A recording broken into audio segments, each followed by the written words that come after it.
This is a CBC original podcast. Discover what millions around the world already have. Audible has Canada's largest library of audiobooks, including exclusive content curated by and for Canadians.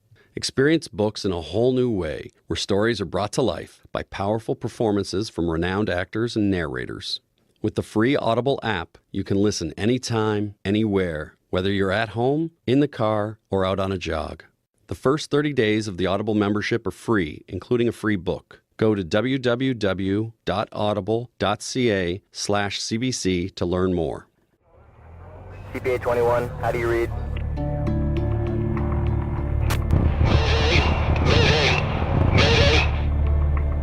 I really want to know what happened, and it makes me extraordinarily angry that it's always been a big secret. Uncover Bomb on Board, investigating the biggest unsolved mass murder in Canada, CP Flight 21. Get the Uncover podcast for free on Apple Podcasts and Google Podcasts. Available now.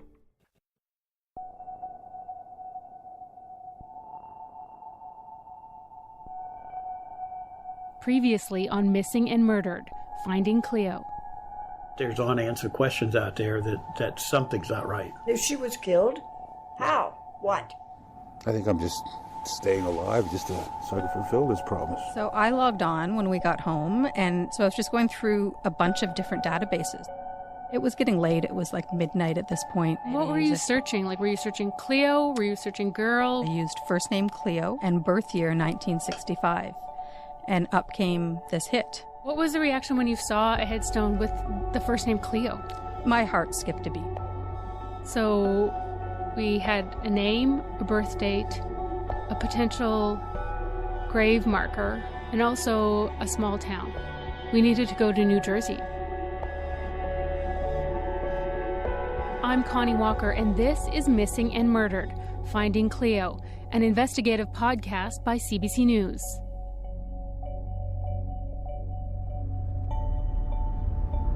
About a quarter of a mile, left turn onto Church Road. So Church Road? No, you said Coates, right? Because there's two cemeteries with this exact same name. One's old, one's new. My producer Marnie and I are in a rental car. We've just turned off the New Jersey Turnpike and are trying to find a small township called Medford in Burlington County. Specifically, we're looking for the old Parkview Cemetery. Oh wait, there's Coates. Oh, good. Found it. Left turn ahead onto Coates Street. Then you are 0.2 of a mile from your destination. Oh, there it is. Right. There it is. Oh, I think we could find it. I don't think it doesn't look that big. It's been a few weeks since Marnie's late-night internet search. We're at this old cemetery because we think that somewhere here is the grave of a young girl named Cleo, who died in 1978. How are you feeling? I feel nervous. Me too. I'm nervous because on one hand, this kind of feels like a long shot, but on the other, it feels like it might actually be the clue we've been searching for. Someone, somewhere, just randomly uploaded a picture of a headstone for a girl named Cleo onto a website called findagrave.com. The website says this photo was taken from this cemetery, but we need to confirm that it actually was. And we're not sure if that Cleo is the same girl that we've been searching for months. The girl who was born in Saskatchewan and adopted into this state more than 40 years ago. Cleo Semeganis. I almost don't want to find it. Why not? I don't know. I just feel like, I'm not sure. Not that I don't want to find it, but it just feels weird to be here at this point after all this time. It's a sunny morning in late May. Memorial Day is coming up, so there are dozens and dozens of little American flags next to the headstones of veterans throughout the cemetery. We start at the east end and walk through row by row, looking at every headstone for the name Cleo. The cemetery is bigger than it seemed from the car, and I realized it could take a while to check every one. But it looks like it would be one of those smaller ones. Those gray ones, like that one, it says Roberta Adams We brought a copy of the photo that Marnie found online. We're looking for a small gray headstone. It's rectangular shaped, but with a little curve on top. But it doesn't have a cross. Mm-hmm. The woman who posted it told us in an email that finding and posting pictures of grave sites is a hobby of hers. She's uploaded thousands of photos on findagrave.com and didn't remember finding this particular one. We're looking for beloved daughter. Beloved daughter, Cleo L. Madonia. So it says beloved daughter Cleo L. Madonia, May 7th, 1965 to December 22nd, 1978. The headstone has the full name of the girl who died in 1978, Cleo L. Madonia. If this is the Cleo we've been searching for, we now know her adopted name and are closer than ever to solving the mystery surrounding her death.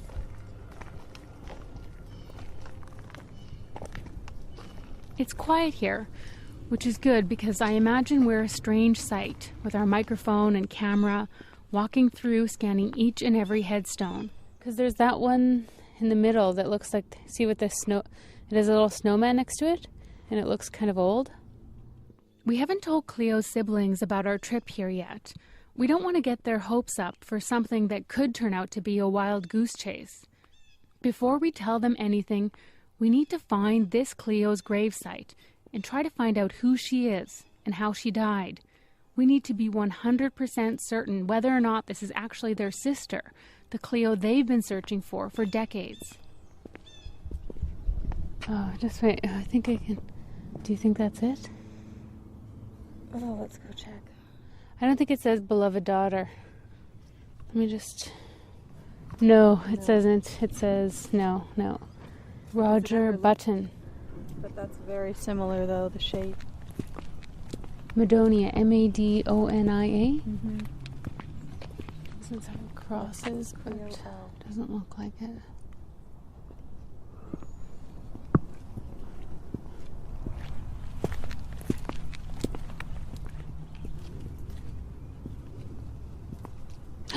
There it is.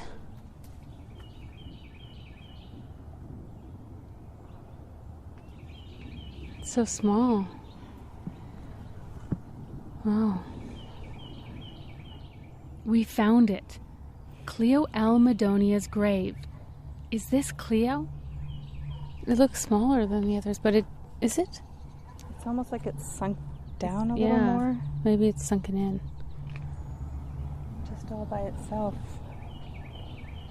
It feels surreal to be standing here, right in front of a grave of a girl who, no matter who she is, died a tragic young death. It doesn't look like anyone's been here to see it in a while. Beloved daughter, Cleo L. Madonia, May 7th, 1965 to December 22nd, 1978. That's right before Christmas. Mm-hmm. She would have been 13. Mm-hmm. Whoever Cleo is, if it's Cleo from Saskatchewan, mm-hmm. or if Cleo Madonia is someone else. Before we got here, we searched online for any information about Cleo L. Madonia, but all that came up was the photo of this headstone from findagrave.com. We're only in town for a few days. If we're going to find out if this is Cleo Semeganis, we need to do it here, now, while we're on the ground. Oh, she's looking at her. She's wondering what we're doing. Hi there. How are you? Across the street, a woman comes out of her house with her 2 dogs. We were looking for a particular grave site there. Yeah, so we're from Canada, and we're looking for a girl who died, we think around 1978. Her name was Cleo, and she was adopted into New Jersey. Oh.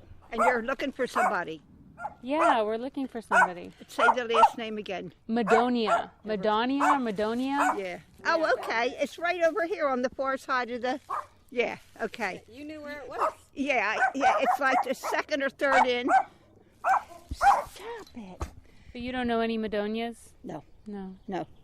No, and I've been around here a long time. I don't recognize that at all. Any recollection from around that time? time, like in the 70s? Did you ever hear anything about a young girl dying or anything like that? What? Oh, you mean strangely?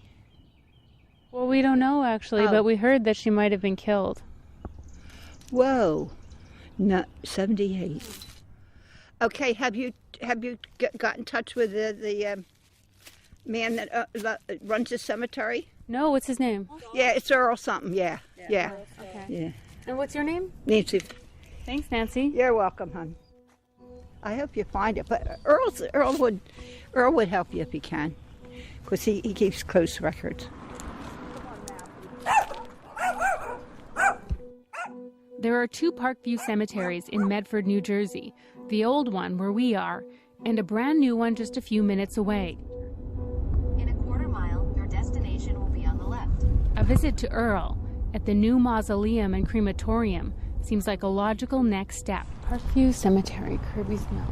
We don't know what records, if any, they'll have about Cleo Madonia, or even, if they have them, what we'll be able to access. But it's not unheard of for cemetery records to include a death certificate, which may also list a cause of death. Hello. Hi. How are you? Doing great. How are you all? I'm good. Is Earl in today? He's somewhere on site. Okay. Let me go let Earl know. Sure. That you're here. Okay. Are you Earl? Yes. Hi, I'm Connie Walker. Nice to meet you. I'm a reporter from CBC, Canadian Broadcasting Corporation. This is Marty. Nice to meet you. Nice to meet you. So I was explaining that we're working on a story about a Canadian girl who was adopted from Canada into New Jersey in the 70s.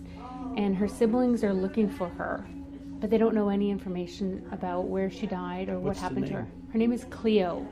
That's the first name? The first name, but we think we found... Well, there's a Cleo Madonia in the old grave site who died in 1978 on December 22nd, and she has the same birth year as the Cleo we're looking for. So we're wondering if that's the Cleo that we're actually looking for.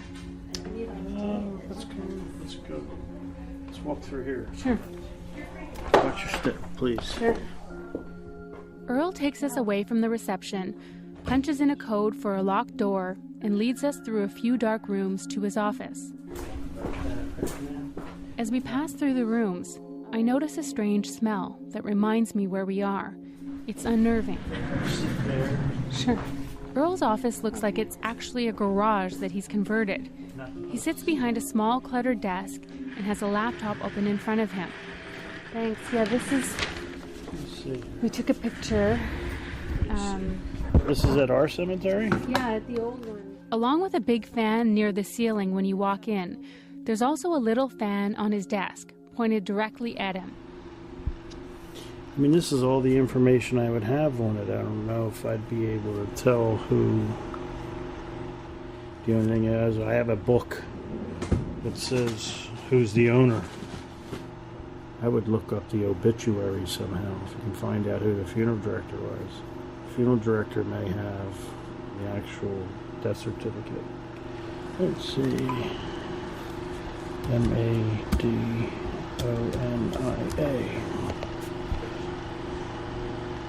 See what I got. 78's the right year, and it's the right name. So I'm going to go into our grave book 1. It says page reference number 108. What's I go into 108. Earl's grave book is actually an old brown spiral notebook. It's a small ledger. Every entry is handwritten. It says where each gravesite is in the old cemetery and the name of the people who paid for the plots. So if we go into 108, and it should be grave ID R64.4. So... Oh, there it is. There it is. It says name Lewis J. and Lee Madonia. Date just says 1978. They paid $250 for the grave. So Lewis and Lee is probably the parents of that child. So they just purchased the one grave? Yes. I mean, obviously, this is the baby's 13 years old here, so, or the child. If this is Cleo, Earl's little notebook contains the names of the people who likely adopted her and the full name of the daughter they buried. Here we go. Cleopatra. Cleopatra. Madonia. Madonia. That was done by Bradley Funeral Home. It says age 13. That was her full name, Cleopatra. Yeah. That's the full name of the girl that we're looking for. Yeah. She's right here. Cleopatra. Cleo Samaganus' full name was also Cleopatra. This is not 100% confirmation that we found her, but if this isn't Cleo Samaganus, these are some pretty remarkable coincidences. But that's one of the best funeral homes in New Jersey, Bradley Funeral Home. You can go talk to Jill Bradley Ingram. She's the owner. Actually, her father was here just a few minutes ago. They would have records back then. The funeral home would have maybe a death certificate or something like that. Yeah, that's where I would start if it was me. Yeah. Is there an obituary? I'm not finding one that far back. But you can go to Bradley Funeral Home and ask them. Okay. All right, we'll head over there. Thank you very much. Right. That was a really, pleasure. That was really helpful.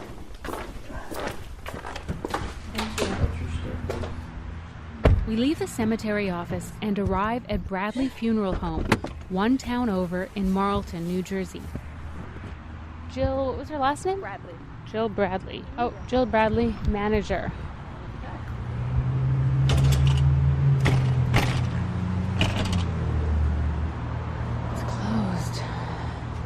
Okay, well, we'll have to come back tomorrow. Should we go to the library? The library is up in up in Burlington. Okay, is that far? It's about half an hour away. We contacted the local library, and they sent us an obituary for Cleo Madonia. It appeared in the local paper in 1978.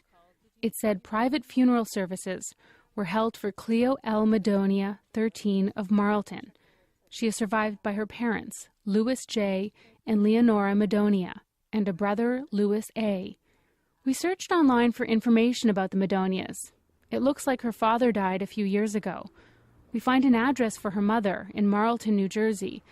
But because we're not sure how Cleo died or what the circumstances were, we're not ready to reach out to her yet.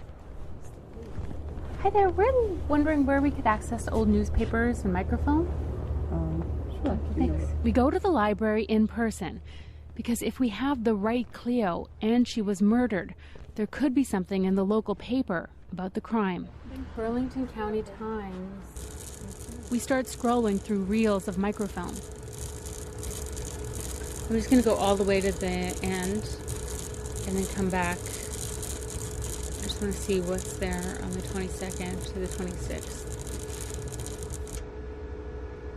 So this is the first, if she died on the 22nd, this is the first time anything would potentially even be in the paper. So this is the 24th. Decomposed skeletal remains of a human body were found. New trial ordered on injured girl's award. Hunters discover decomposed body. There seemed to be a lot of crime in the news in 1978. John Wayne Gacy Jr. John Wayne Gacy had just confessed to killing over 24 boys in Illinois. Here in Burlington County, they were reporting on homicides, assaults, and suicides. And the state police and Burlington County Major Crimes Unit are investigating to determine if it is a possible homicide. December 20th, okay. Remains found. Coroner's inquest. And then a story about an attack on a teenager jumps out at us. Attempted rape. So you just happened on this? Yeah. Attempted rape of hitchhiker in Medford, which is really close to Marlton, right? December 7th, 1978. Medford police here are investigating attempted rape of a Cherry Hill teenager last Wednesday. Investigators said the girl was hitchhiking and she was picked up by a man described in his late 20s, operating a medium to full-size car with red body and white vinyl top. She was taken to Worrell Field in Medford, where the alleged attack occurred shortly after 7 p.m. The victim said the driver gave his name as either Mike or John and said he was from Pensocken? Oh my god. We have no idea who this girl is, but the horrifying details in this story sound kind of familiar. The girl in the paper survived the attack. It happened in early December, 3 weeks before Cleo Madonia's death. It might not be related at all, but I can't help but think about Cleo Semeganis and the story that her family heard about her death, that she tried to hitchhike back home to Saskatchewan and was picked up and assaulted before she was killed.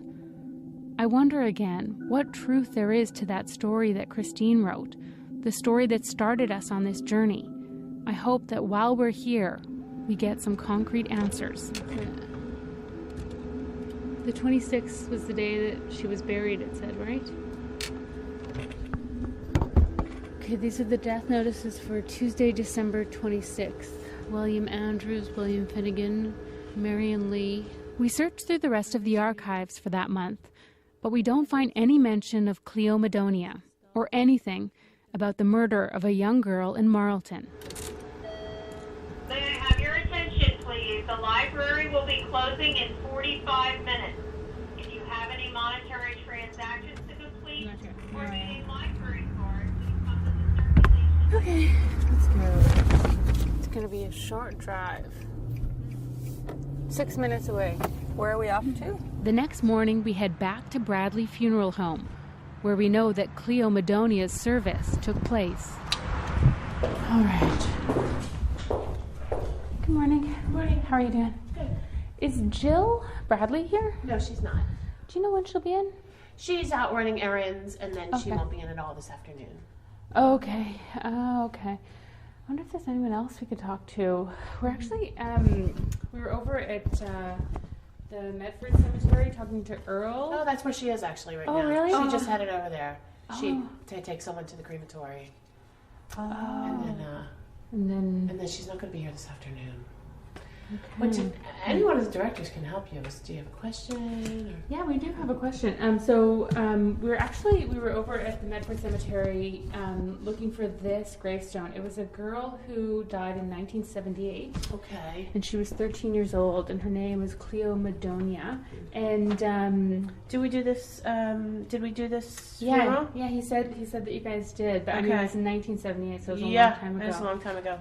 So, you couldn't find the headstone. Is that what We you're did. telling me? No, we found the headstone. Oh, okay. But the reason we're journalists from Canada, and the Uh-huh. reason we're looking for her is that there was a girl who was adopted from Canada in the 1970s, whose family was told she died around 1978. So we're trying to find out if this is the right girl. So, I don't know.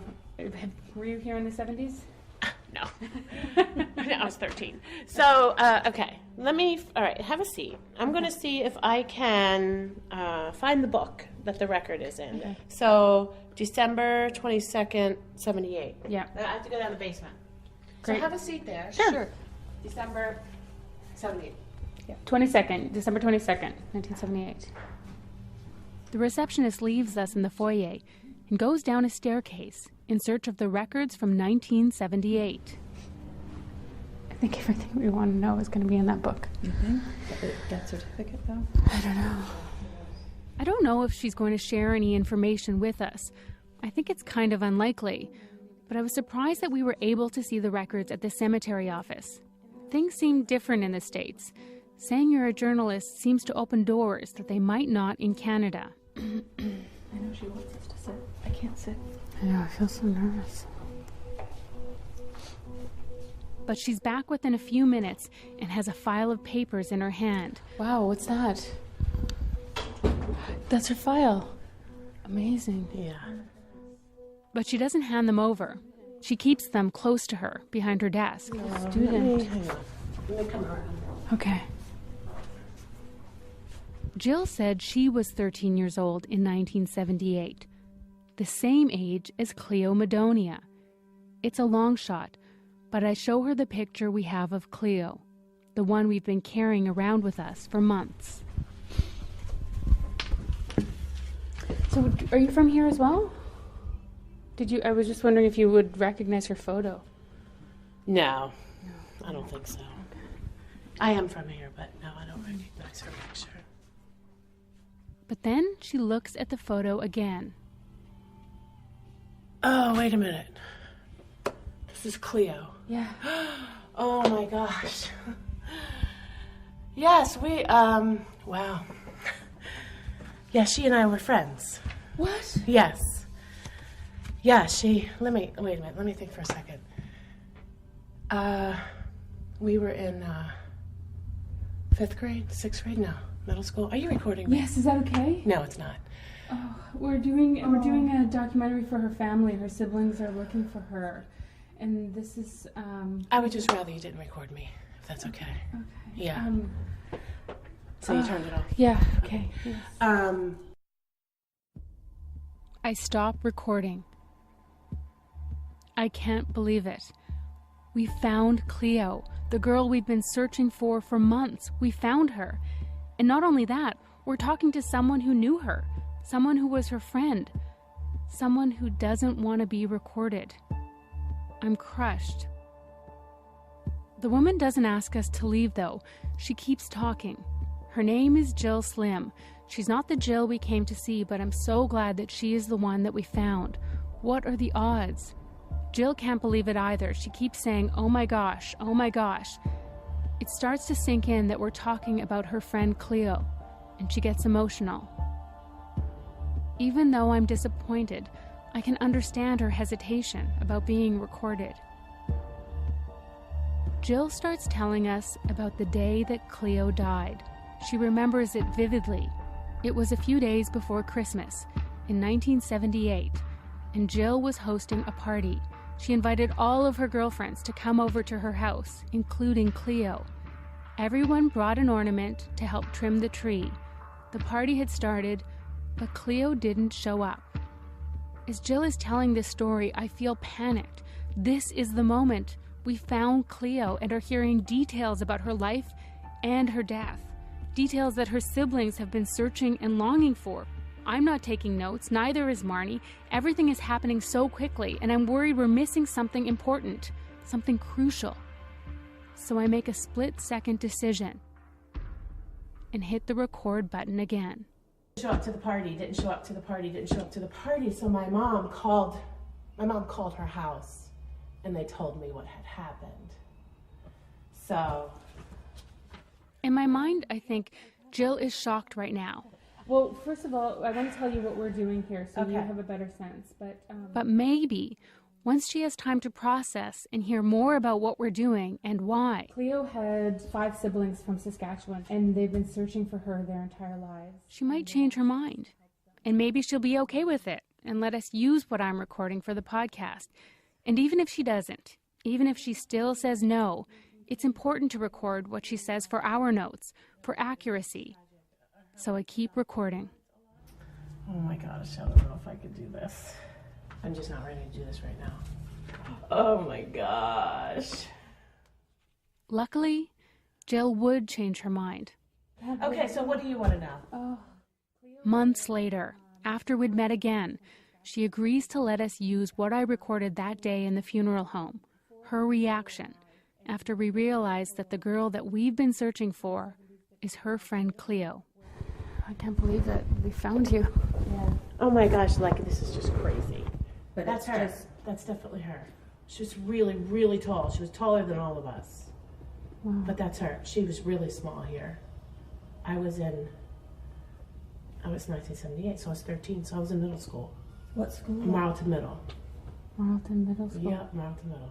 Would there be a photo of her, like a yearbook or anything Yeah, like that? I think, yeah, I probably have a yearbook picture of her at home. Oh my gosh. Oh no, a middle school? Do I have a middle school yearbook?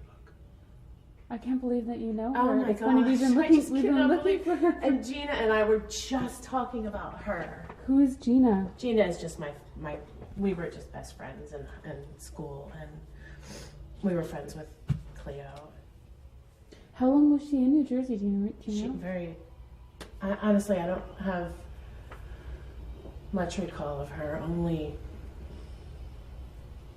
she was just in my class. That's all I know. It was just tragic.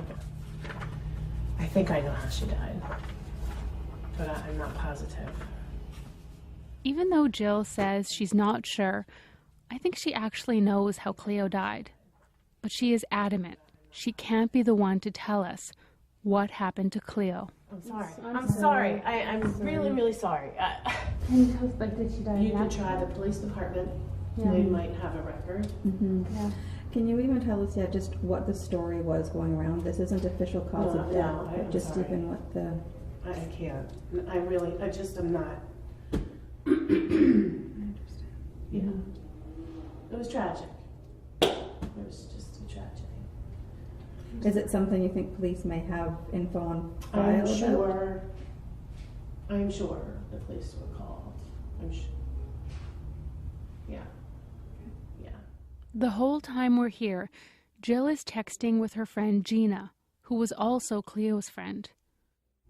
And I know I have a yearbook with her picture in it. I know I do. Is there any She looked just like that. She was just really, really tall. Did her hair change? No. It was really straight bangs. Yeah. Did she talk about being adopted?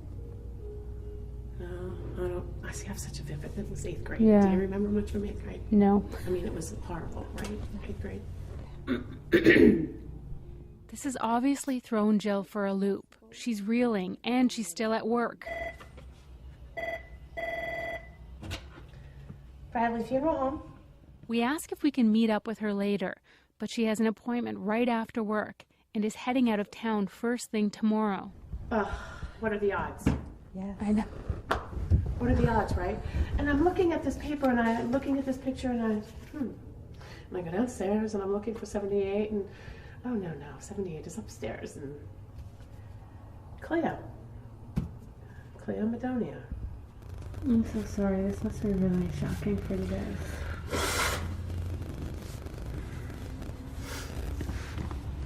We were friends, the three of us. We were friends. We agree to touch base with Jill and hopefully Gina later in the day. I sense she's feeling so overwhelmed and we want to give her some space. But we're really hoping she'll agree to meet with us this evening. Yeah, we can call you back in a couple hours. So much to do to go away. Yeah. Yeah, let me think about it. Thank you very much. Back in the car, Marnie and I are also a bit in shock. Yeah. We call Heather, our senior producer, on the phone. Okay. So we have found Cleo. We found Cleo. And the funeral, or the man at the cemetery, told us her full name was Cleopatra, and her friend knew that was her full name as well. And she recognized her photo. Yeah. Then you have found her. I keep thinking about Johnny. He's only like an hour away from here. And it's just heartbreaking to think that they were only an hour apart when this was happening, whatever happened to Cleo. Even just the detail that she was invited to a tree trimming party where everyone brings their own ornament with other girls in her grade 8 class. It just it just reminds you it was so close to Christmas, and it's a lot. It is a lot, yeah. Yeah, any one of these things would be a lot on their own, and then for it all to be together in the life of a little girl, it's basically a young girl. We know that we need to tell Cleo's siblings now that we found her. Johnny is just a few hours away, in Lancaster, Pennsylvania. We contemplate going to tell him in person. But today is also our only chance to talk more with Jill and her friend Gina, and to hear more about what life was like for Cleo in New Jersey. And before we talk to Cleo's siblings, we want to find out more about what happened to her. How did she die? Was she murdered like her family has always believed? Why won't Jill tell us what happened to her? We take Jill's advice and head to the local police station. Hi. I'm a journalist with the Canadian Broadcasting Corporation in Toronto, Canada. And I'm working on a story about a girl who died in New Jersey in 1978. Okay. And I'm wondering if anyone from your police department worked here in 1978. who might be able to help? I don't know. You would have to speak to one of the officers, but right now they're all out on a critical case. There's no one here, and they might be gone for a couple hours. So do you want me to give you a phone number? You can talk to somebody? Okay. Sure, yeah.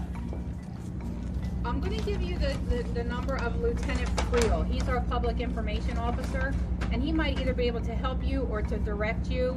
And he's not in right now? There's nobody here right now. Nobody here? Yeah. What's going on? We're not allowed to discuss it. Okay. A police standoff continues to disrupt the South Jersey neighborhood this afternoon. Well, that's where a man has barricaded himself inside of a residence. The police may not want to tell us, but it's all over the local news. So it seems like on-duty officers will be tied up today. Sure. Yes, I'm so sorry. Normally we would try to do whatever we could. No, that's okay. Okay, thanks very much. Guys. Sorry about that. No, we appreciate Thank you very much. Thank you.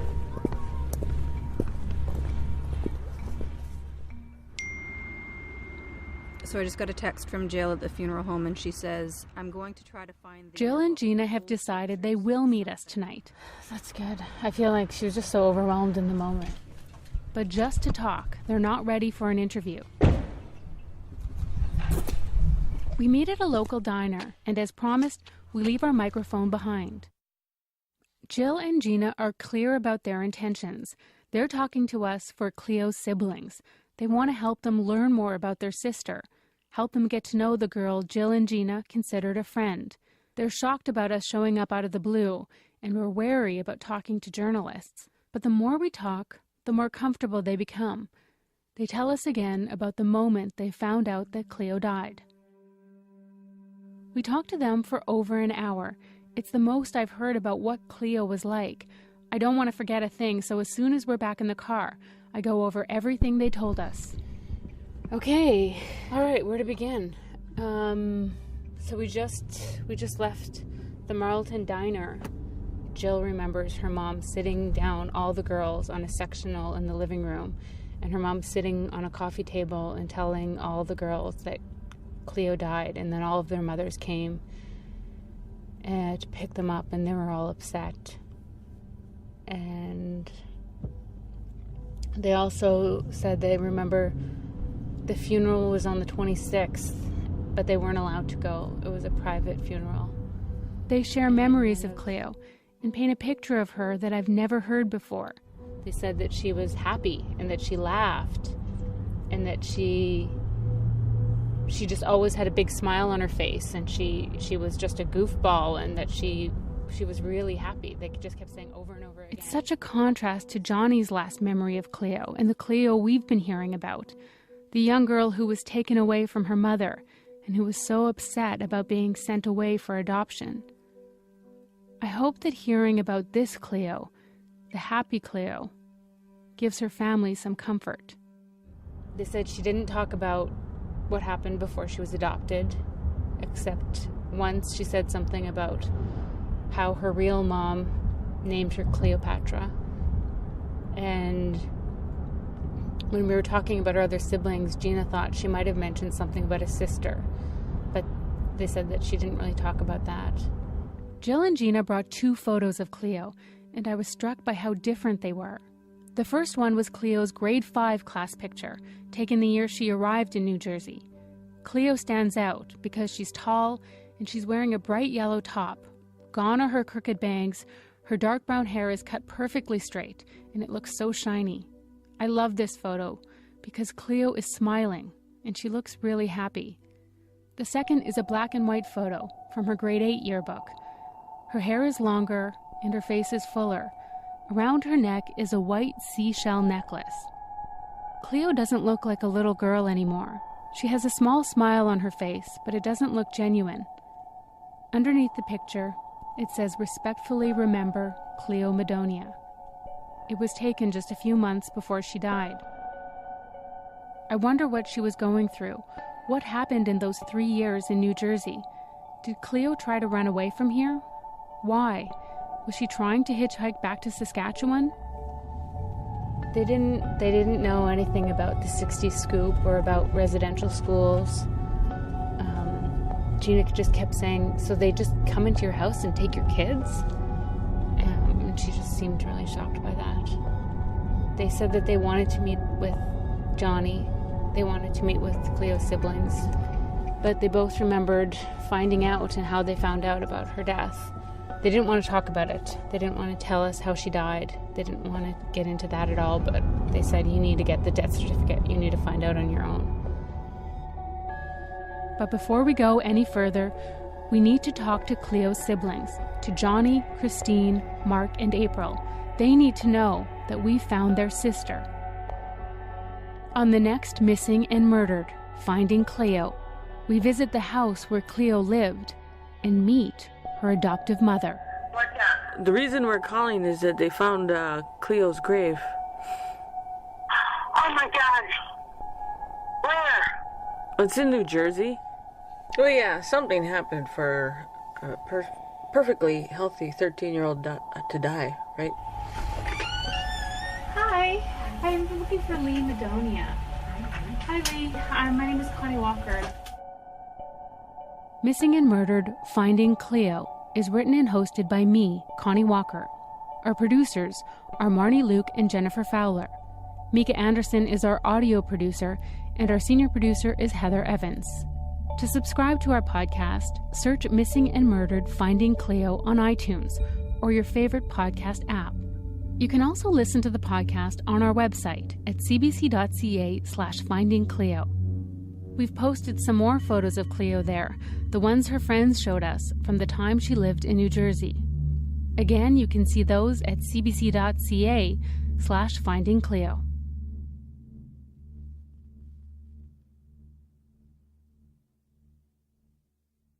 For more CBC original